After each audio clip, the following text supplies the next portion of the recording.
Thank you for coming out tonight. Tonight we have a presentation of the Santa Fe Time Bank, an organization that started just last January and already has nearly 120 members. So we're very excited about that. And tonight Charles Eisenstein is going to be talking to us. He is the author of, among other books, The Ascent of Humanity, which is, if you haven't read it, we have copies over there. It is, I always say, one of the most important books of the century. And I really mean it. It's about separation and the problems that the mentality of separation has engendered in our society. One of the ideas that comes out of it is an idea about gift culture, and that's where the Time Bank link comes together. The Time Bank, some of you I know are members. For those of you who aren't, the Time Bank is a system of reciprocity exchange. So if I do an hour's worth of service for you, I gain a time dollar for that, and then I can use that time dollar to spend with anybody else in the Time Bank. We hope that the Time Bank will become a training wheels for gift culture. I think Charles is going to at least touch on that tonight. He's also speaking tomorrow night at the Unitarian Church at 7, and he will be coming back again in March, and doing longer workshops then. So if you are interested in learning more about Charles, please buy a copy of his book and sign up. I think the sign-up sheets are over on that table, and there's a bunch of different organizations that can get you information about him and themselves. And also, there's information about the Time Bank over there if you're interested in joining. And also, anybody with a button or ask around can help you out with the Time Bank. And so then, without further ado, I'm going to introduce Charles. He's way more eloquent than me. So, Charles.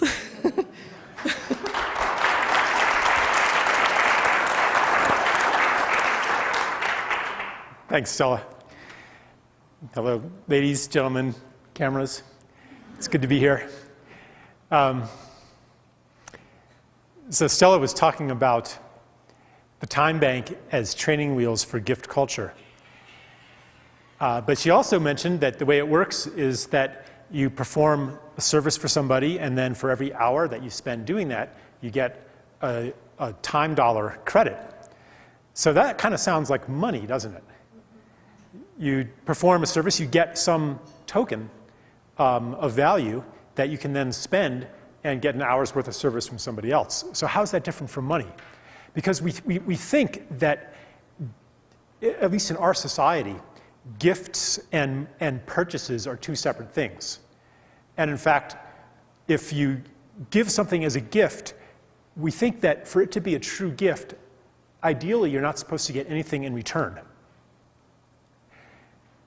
Jacques Derrida articulated this as a free gift, something that you don't even get thanks. If it's really, really pure, you're being totally selfless.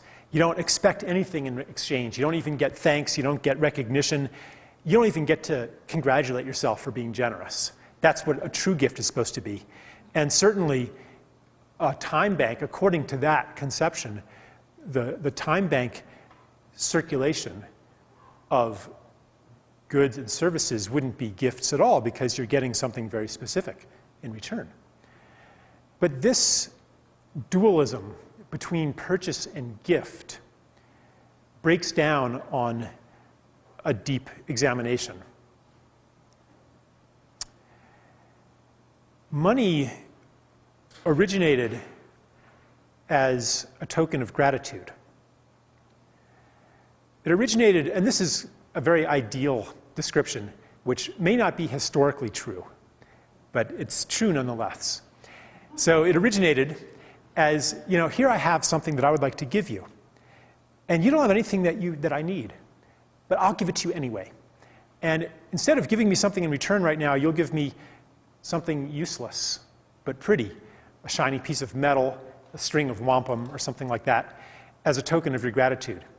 and it's something that you received because you gave a gift to somebody else, and they didn't have anything you needed, so they gave you a token of gratitude.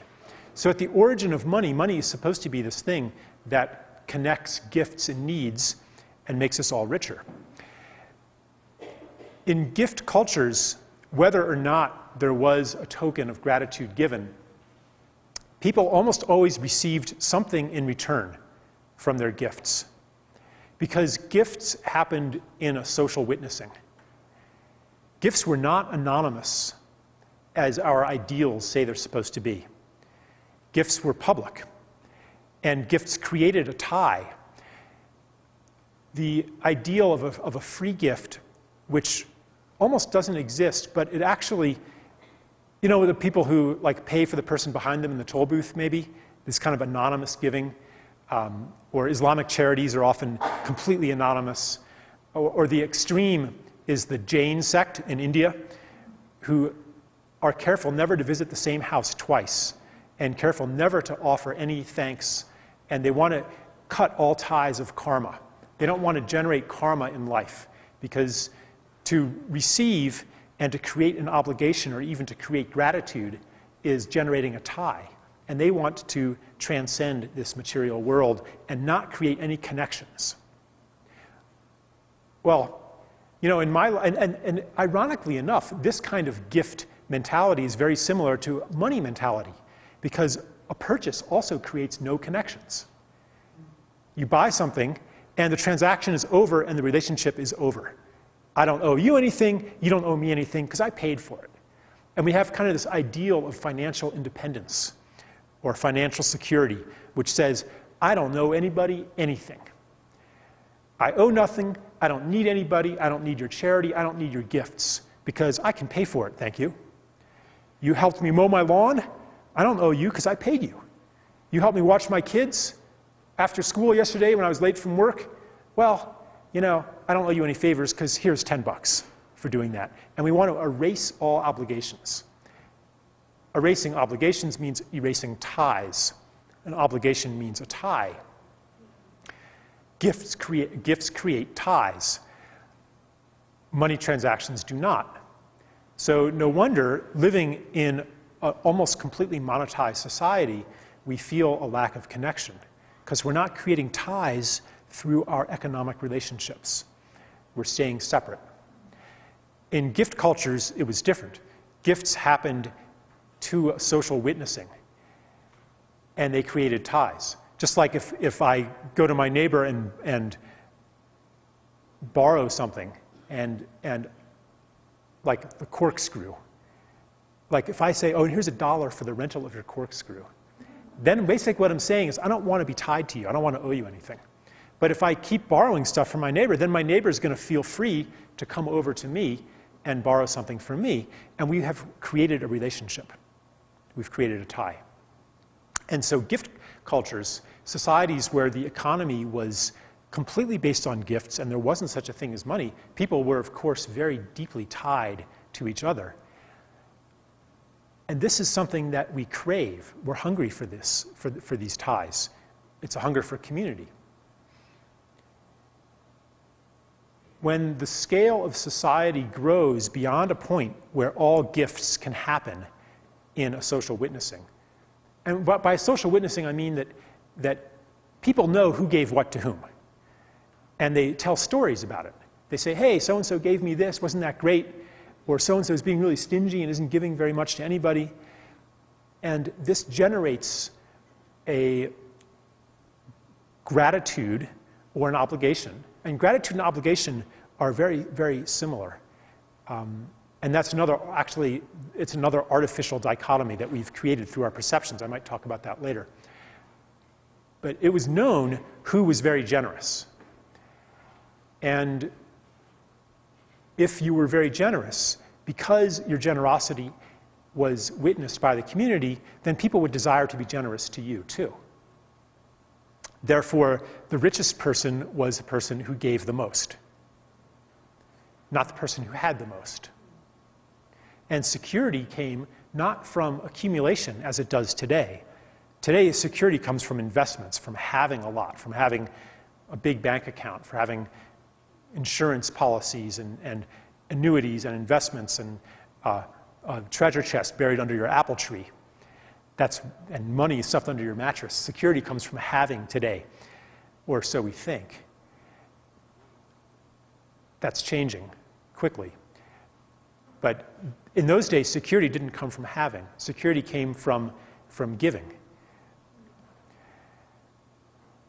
Well, when the scale of society grew and the division of labor developed, then it became no longer possible for all your gifts to happen in a social witnessing. For example, today, the engineer in Finland who designed the circuit board for my cell phone, and if we were living in a gift economy, I wouldn't be able to express my appreciation. That gift is anonymous to me because the things that we live in today in a technological society require the coordinated labor of millions of people. So we don't have, for many things, we don't have this social witnessing anymore. So we need a substitute for it. And that substitute is money. Money says it's the embodiment of gratitude, or at least ideally, that's what it should be. But it isn't. But money says that I have given gifts. I have given my gifts, and they have been appreciated. And now society desires to give to me in turn. And so when I spend money, I'm getting return gifts. That's the ideal of what money should be.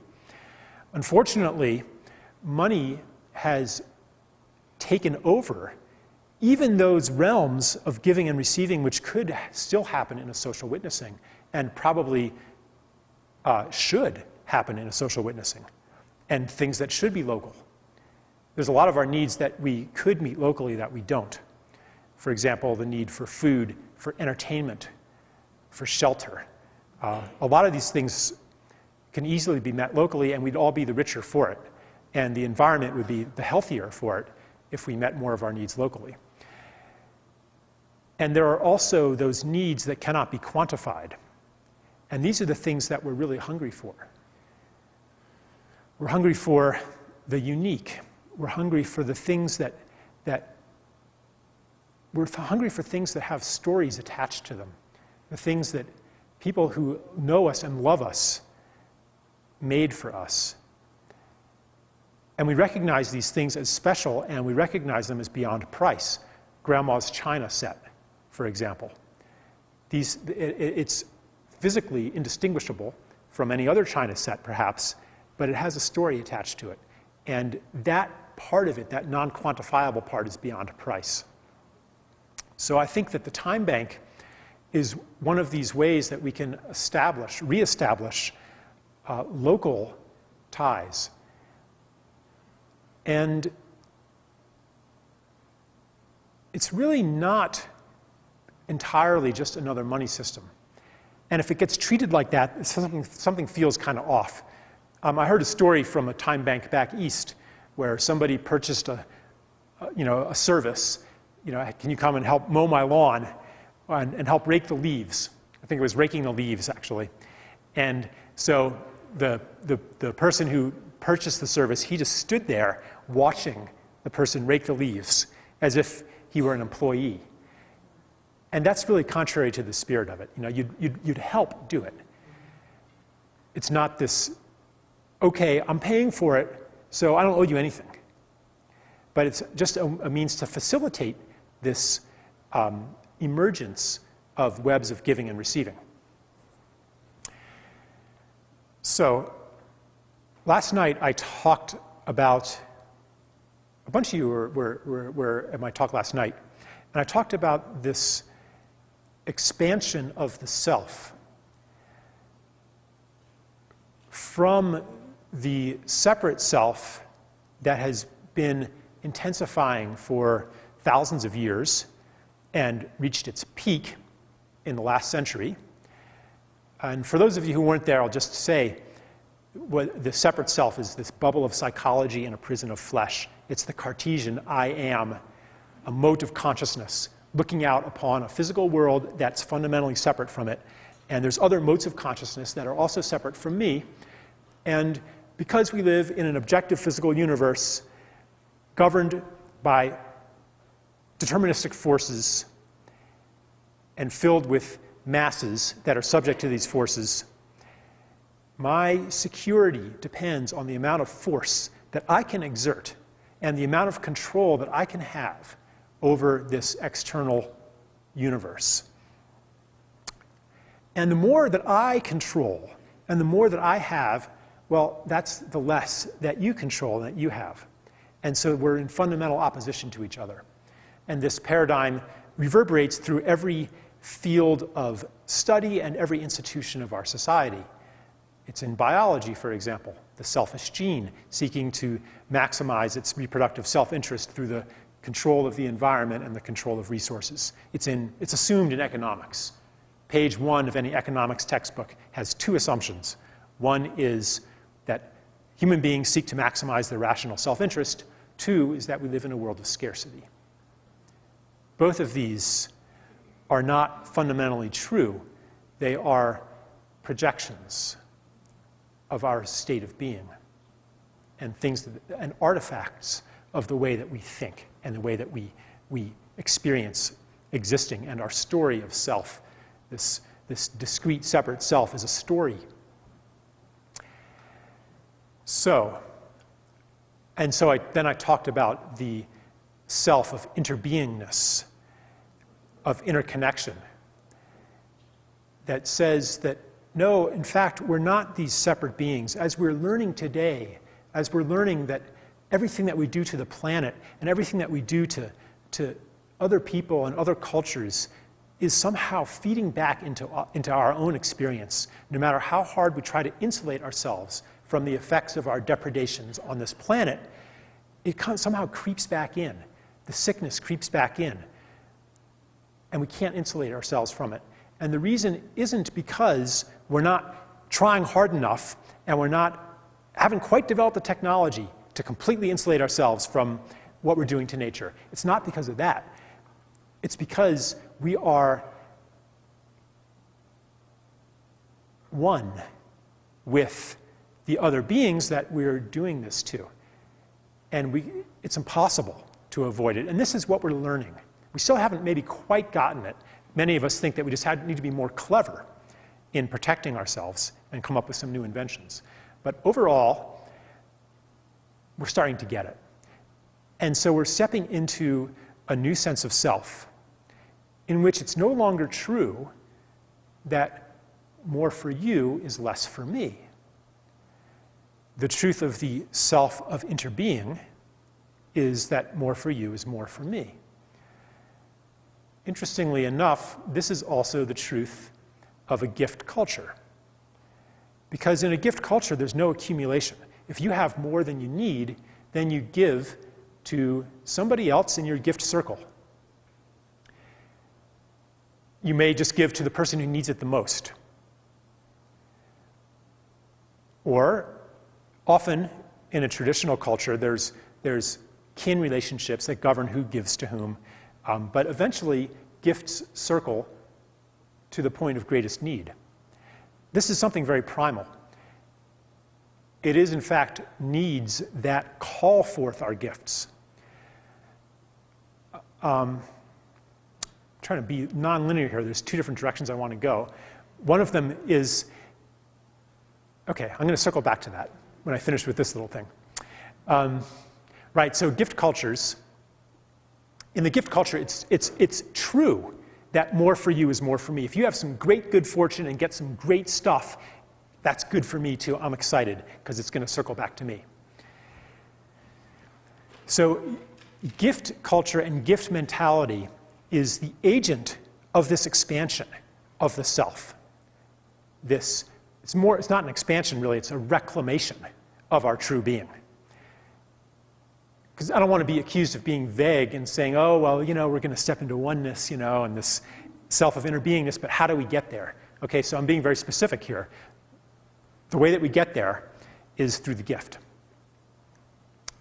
Because the gift is an enactment of the understanding that as I do unto you, so I do unto myself. That's the new version of the golden rule.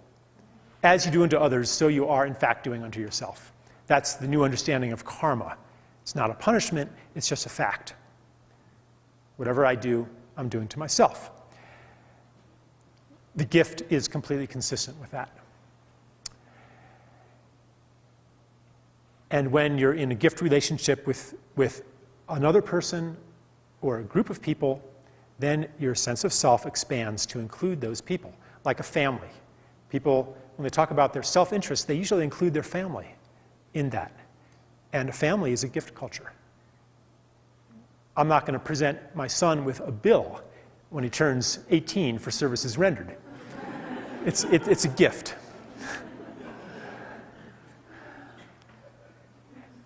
The gift is the nature of the universe.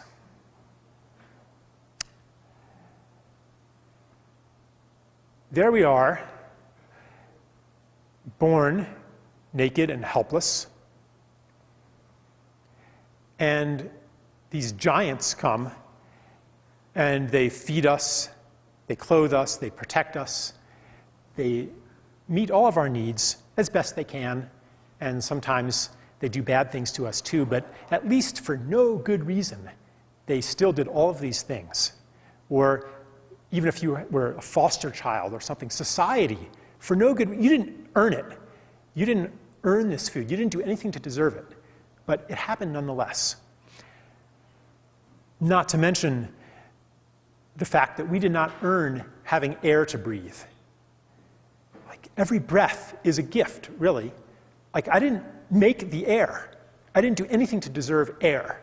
I didn't deserve anything to do anything to deserve water or food or all of the other things. I am a being of need, and I don't know how to create the things that I need. It's a million light years beyond my power to create a universe that sustains me.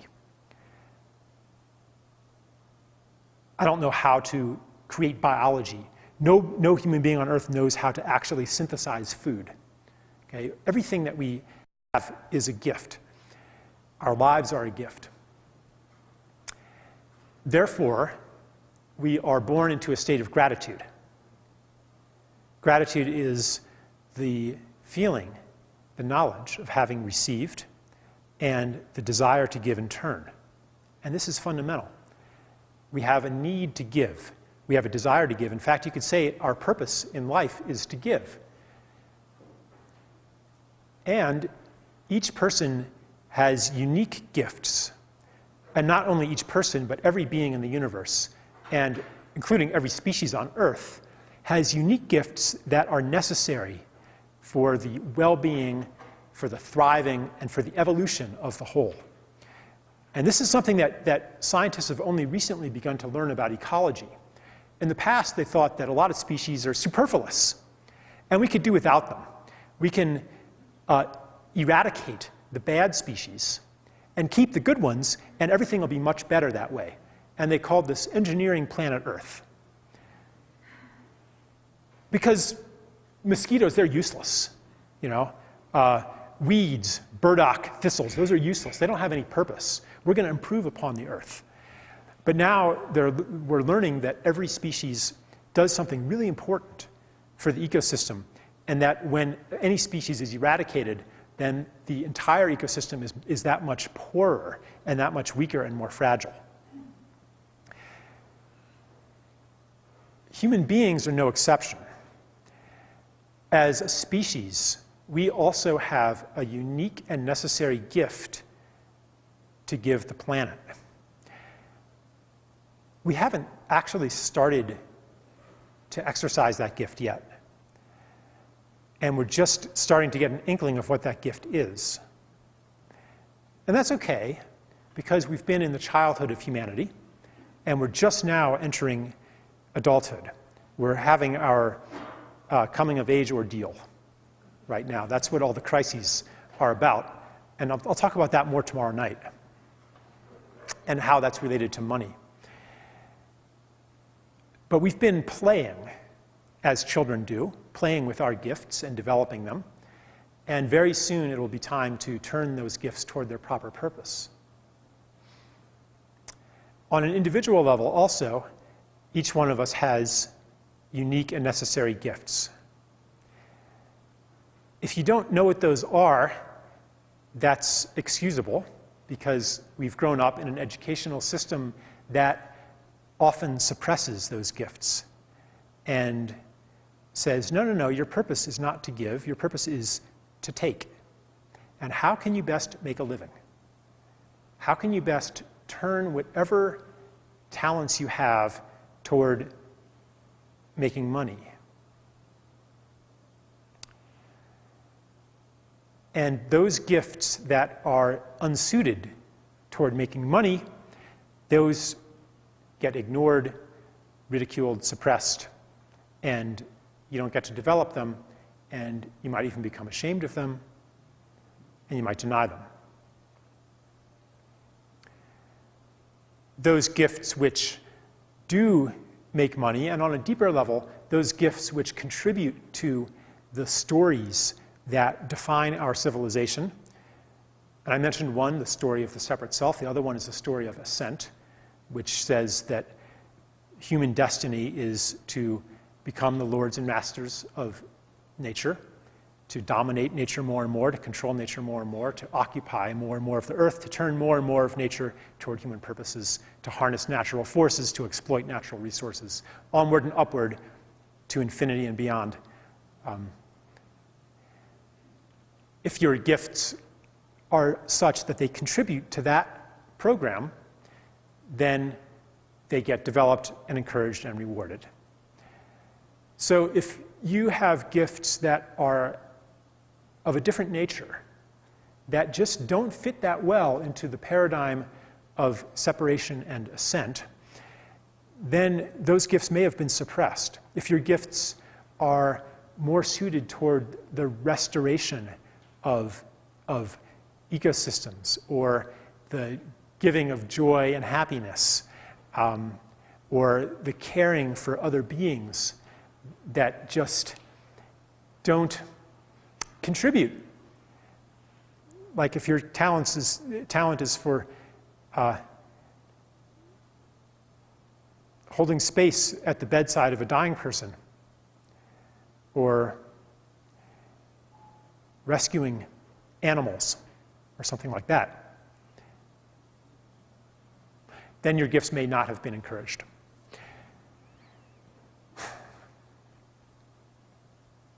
So many people now, they suppressed their true gifts. They did whatever they could to make a living, and developed whatever they could develop to fit in.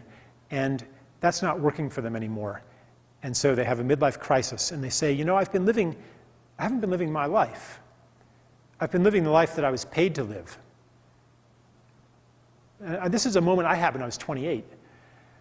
You know, I was sitting in a meeting at a corporation, and they were talking about marketing their new product, you know, and they were very animated about this. And I said to myself, I said, hold on. You mean you guys actually care about this? Because I thought we were all pretending to care. I'm only pretending to care about it because you're paying me. And so I felt like a kind of a gloating moment of superiority. And then, though, the next feeling was a feeling of terror, as I thought, do I get to actually do something this life that I care about? Or is my whole life going to be something that I'm paid to care about that I don't really care about, which is living somebody else's life? And it's really living the life of a slave. When people do things that only for the money, you know, why do people want money so much? Well, today we need money to survive, or so we think, and it's pretty true. Well, if you're doing something to survive, and someone says, if you don't do this, I'm going to kill you, I am going to shoot you, or I'm just not going to let you eat or have a place to live, that's essentially a gun to your head. That's slavery. So I had this moment of panic, and it became important to me to find something that I cared about for real. And it took me a long, long time to find that. And so many people are now in this stage where, in this place where the old stories that made sense of the world are falling apart, and they're looking for something new. And I guess this is just a roundabout way I'm coming back to how do you find your gifts? They're called forth by needs. They're called forth by that purpose, which is unique and necessary. And that is what ushers us into a connected self. So, as I've explored the mentality and lifestyle of the gift of giving and receiving, I've learned some things and had some sometimes embarrassing learning experiences. But I realized that I wasn't very good at giving or receiving. Now, we have this thing, and it's related to the kind of altruism I talked about, as, you know, what's a real gift? It's when you give and you don't get anything in return. And we elevate that to a very high status. And we say that a really virtuous person is somebody who gives a lot and maybe even forgoes receiving anything in return, and is always giving, always giving, always giving, and not gratifying his own selfish desires. We say selfish. Selfish is usually not a compliment. Why isn't it a compliment? Well, the self must be bad. Why is the self bad?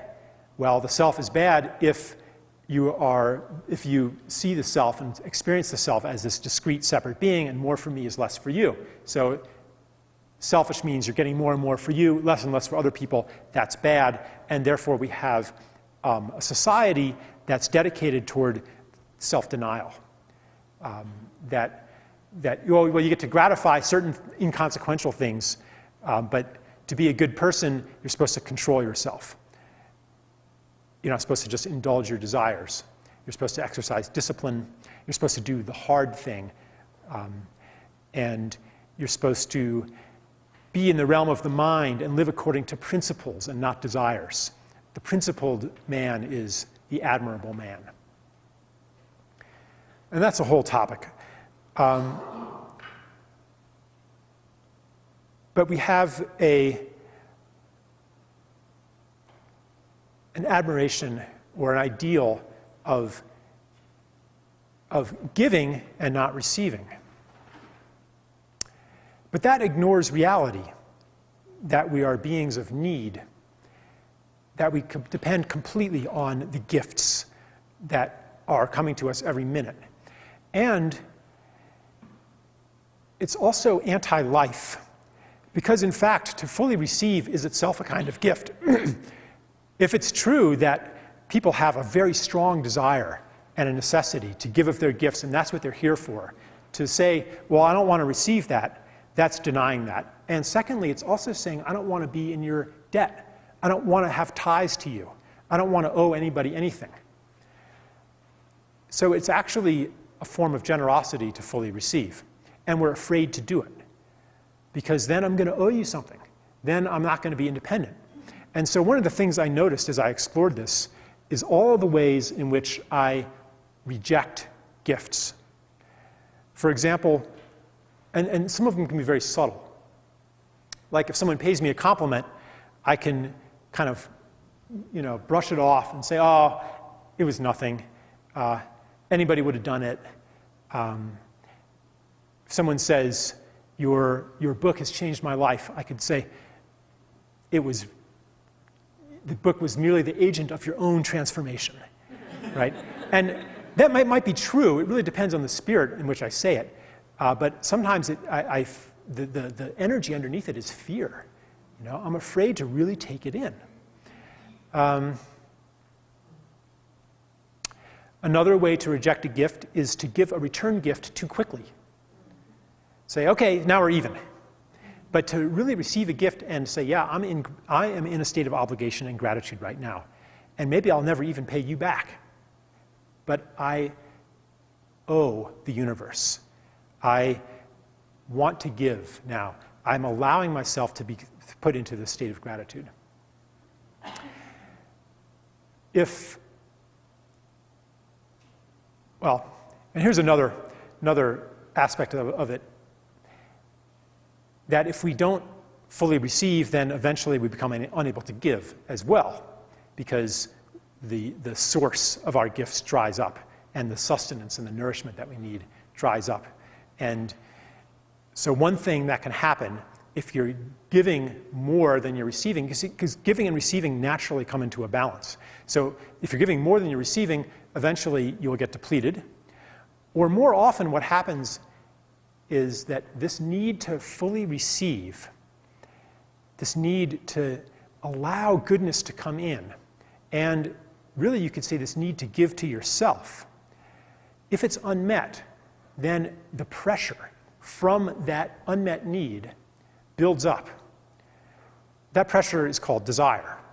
Desires come from unmet needs. So this pressure builds up, and eventually it'll come out in some hidden or secret way. For example, people who binge on food, often it's because they're being so giving all the time and they never give to themselves, and now in secret, because it's bad to give to yourself, right? And in order to approve of themselves, they have to be always giving. But then this need builds up, and so in secret, they'll give themselves intensely. They'll have an intensified self-giving time. And people do this in many, many different ways. But the things that they give themselves in a binge are not the things they really need. What they need is simply to be receptive, to accept, and to allow themselves to be tied to the rest of the world, to grow these ties, and to expand the self so that it's not this discrete, separate self.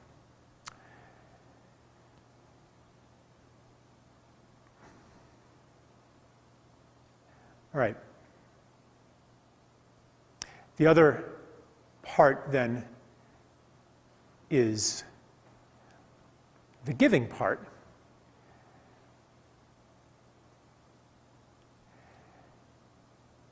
And giving is not something, again, that you should start doing in order to be good.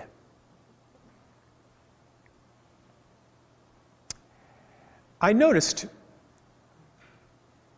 a lot of habits of ungivingness.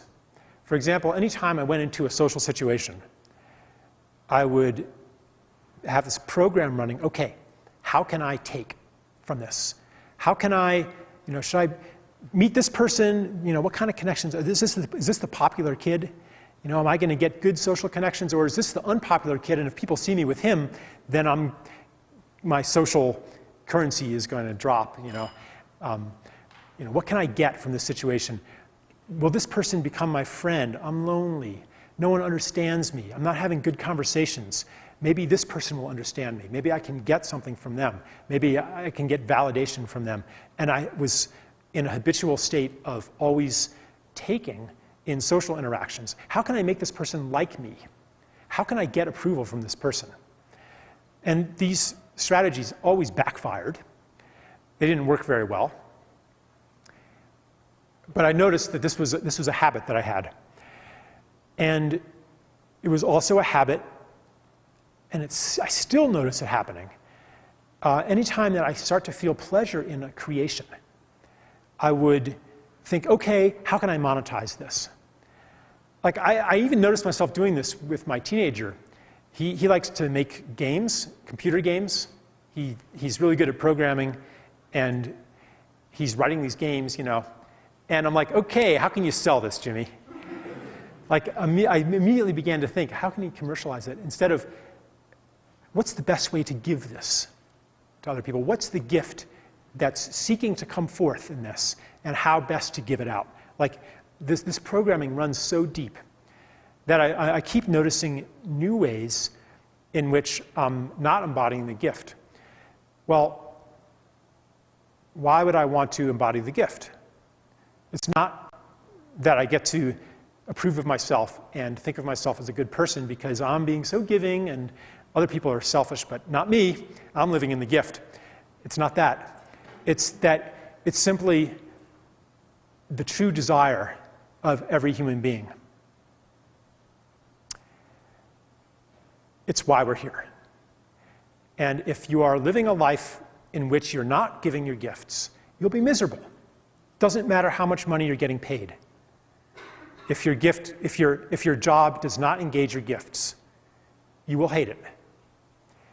For a while, really high pay might be able to ameliorate, to assuage these feelings of futility, these feelings of I'm wasting my life. I was not put here on earth to do this. A lot of money can assuage those feelings for a while, but eventually the anguish becomes unbearable. And not only that, not only does your job have to, or it doesn't have to be a job, your way of life, and your relationship too. It's the same is true for relationships. If you're in a relationship that your gifts are not being fully received, then it's going to be a dead-end relationship, and you're going to be miserable. So not only do the gifts have to be accessed and exercised, but they also have to be toward a purpose that's beautiful for you. So if your gift is in writing, but you're writing maybe advertising copy for hotels, which is what I was doing in my 20s for a while, that didn't feel, I had, again, that feeling I was not put here on earth to do that.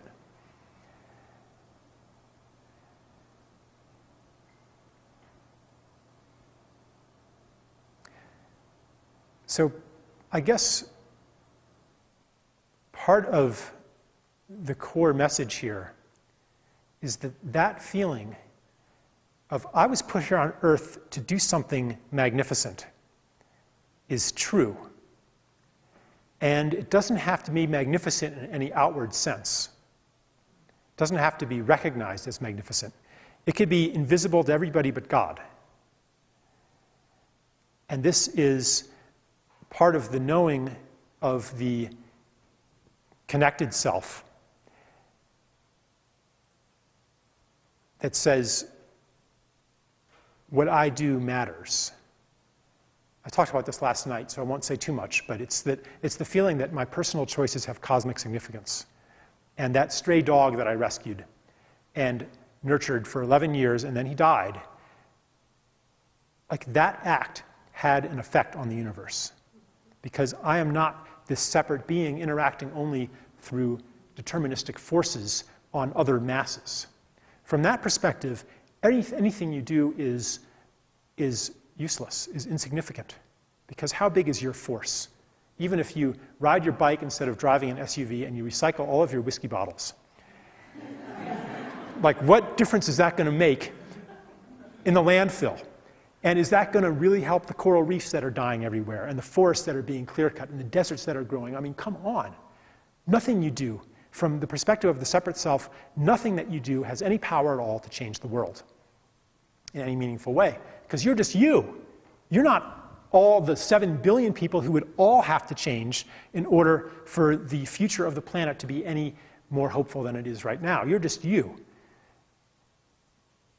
That's what the separate self says.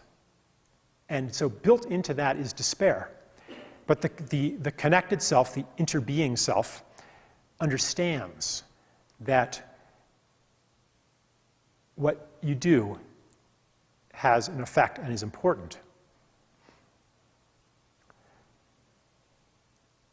Up until now, the mind and the heart have been in conflict. The heart knows that these things are significant. You know that this was important to rescue that dog. You know it.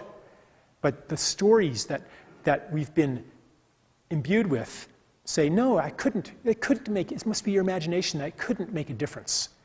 It's useless. But as our old stories fall apart, the story of separation, because it's a story, it says, here's what you are. Okay, that's a story. And it has not been shared by most cultures. Most cultures did not think of themselves as separate. They did not have even a word to exist as a separate being. To exist was not a verb. And the word I felt different, if there even was a word I. And now that story is falling apart, the story of separation is falling apart, and we're stepping into a story of connection and union in which the knowing of the heart no longer conflicts with our beliefs. And this is a profound change.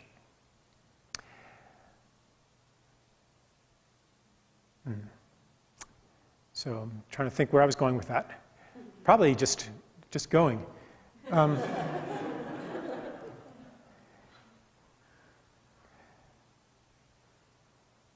But just to return to the importance of the gift, and yes, so not doing it in order to be good and to approve of yourself, but because it is your desire to do it, and it feels good. And also then you can see other people as truly wanting to give their gifts too.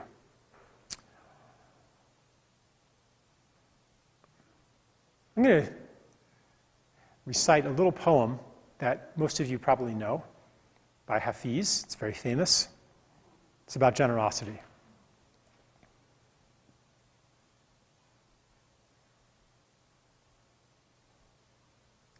After all of this time, the sun never says to the earth, "You owe me."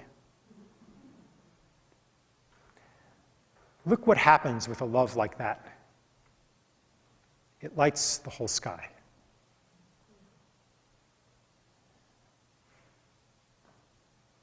You know, there's the sun up there giving and giving and giving, and never receiving anything in return. But actually, that poem is incomplete. I'm going to tell you something true that's completely ridiculous, but your child's soul will instantly recognize that it's true. The sun shines. The sun reflects human generosity. And if we stop being generous, the sun will go out. We're not separate from the sun. And that's why maybe even right now you can feel the sun inside of your chest. And your capacity and desire to give is no less than that of the sun. That's your nature.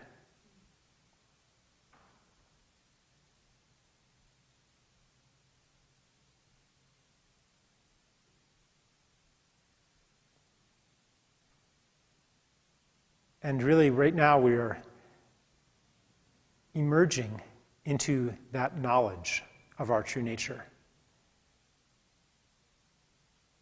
and growing the courage to live it. And witnessing miracles that enable us to actually believe what this child's soul knows. Miracles are something that's impossible from within an old story, but possible from within a new one. To a Stone Age person, a freezer is a miracle. This cannot exist. But there it is. Okay, I guess my world was too small. I guess my reality was too small. I guess there's something bigger than what I thought was possible. And as our stories wear thin and the shell of our world begins to crack, miracles shine through. Things that tell us, yeah, the world of possibility that we were living in is too small. There's a much bigger world of possibility there. So the miracles are not only a signal that we are soon emerging into a larger reality, they're also an invitation into that reality, because they say that secret knowledge that you've always had and that has been denied, and that you suspected was maybe crazy, and that no one validated, and that every authority in the world said is invalid. For example, that knowledge that you're here to do something magnificent, whether in an outward, visible way or in an invisible way. The miracles tell us that that knowledge is the truth. And these miracles could be something that violates the laws of physics as we have known them. The laws of physics as we have known them are also based on separation, where these masses in an objective universe, that's incoherent in quantum mechanics. But they could also be the laws of social reality. And often in my life, when I've witnessed incredible generosity, something that I just could not explain away as what's in it for that guy. Why is he must be getting something out of this. Something that's so obviously pure and generous. It lands on me like a miracle. And it does invite me into that state of being myself. It says, yeah, it's okay, Charles. You can be like that too. Your secret desire has always been to live like that, to be in that state of generosity, to be in that state of openness, to be in that state of flow and of nonchalance and unconcern and trust in the ongoing supply of the universe. You've always wanted to do that. And look, this person's doing it, you can do that too. And then so I take these little baby steps, because the universe is so generous.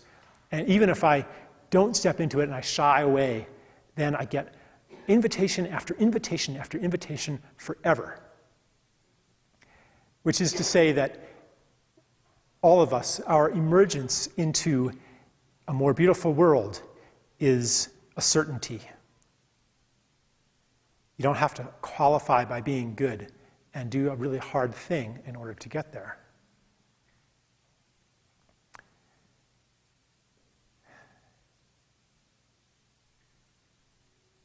So I'm very thankful for the incredible, miraculous stories of generosity that I have witnessed in my life. But sharing stories is super important. Sharing stories, because we live in this, we're still in a society that is built from the old story of separation. And so even if we've witnessed these miracles, it's like, well, okay, but is this really real? Because if it were, then why isn't everybody else living from what I seem to be seeing is true now? But when we start to tell the stories, it's like saying, yeah, I saw that too. I know it too. It is true, and that encourages us.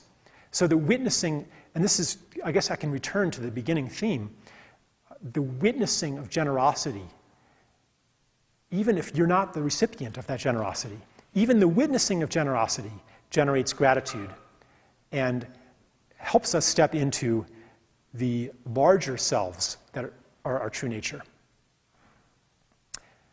So I'm going to actually end with this. And thank you for sharing this time with me and being part of this.